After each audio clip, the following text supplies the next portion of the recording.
Eh bien, cette démarche aujourd'hui, c'est une manière de nous positionner en expliquant que cette situation de l'immigration n'est pas une situation nouvelle.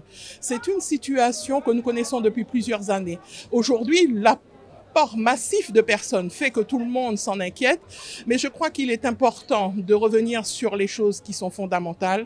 Cette immigration que nous connaissons depuis bien longtemps, il est important qu'elle soit freinée, arrêtée par un vrai contrôle de la frontière. Ce contrôle ne peut être fait que par les forces de l'ordre. Les personnes qui y sont affectées sont bien insuffisantes et il serait complètement utopique de penser qu'elles peuvent surveiller la frontière. Mais par contre, nous avons connu à une époque le contrôle de la frontière par les forces armées et cela se passait correctement et la frontière était surveillée. Donc je crois que quand on veut, on peut et c'est ce que nous demandons aujourd'hui. C'est que nous demandons à ce qu'on mette les moyens pour permettre un accueil digne des immigrés qui arrivent, qu'ils n'aient pas à dormir par terre devant la sous-préfecture, qu'ils soient accueillis dans un centre d'accueil pour les immigrés, pour les demandeurs d'asile, et qu'ensuite on puisse contrôler la frontière, puisqu'il est inadmissible, lorsqu'on sait qu'une frontière est fermée, qu'on puisse accueillir des centaines de personnes en période de crise sanitaire.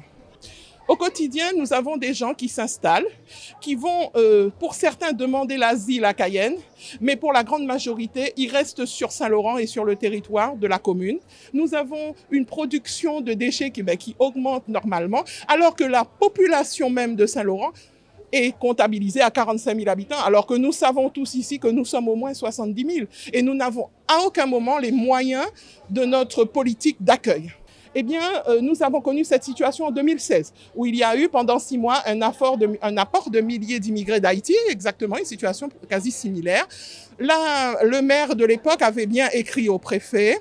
Nous avions fait une motion au conseil municipal et au résultat, il n'y a rien eu.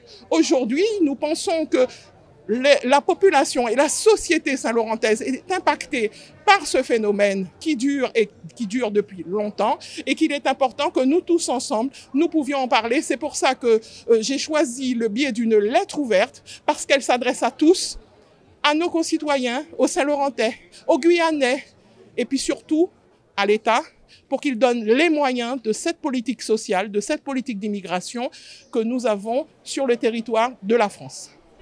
Nous sommes là à alerter les pouvoirs publics, à alerter l'État, à alerter les populations. Parce qu'il faut savoir qu'il y a des gens aussi qui vivent de ce système informel. Donc il y a aussi à Saint-Laurent des personnes dans la population qui doivent prendre conscience qu'elles ne peuvent pas continuer à faire des trafics permanents.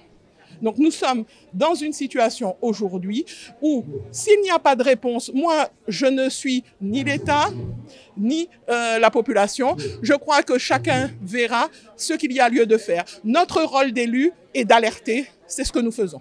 Il faut savoir que le fait que les moyens suffisants ne soient pas mis sur la frontière, cela se traduit en plusieurs problématiques ici dans la commune. Ici à Saint-Laurent, nous avons dans des quartiers des jeunes qui ont des armes, des jeunes qui consomment de la drogue.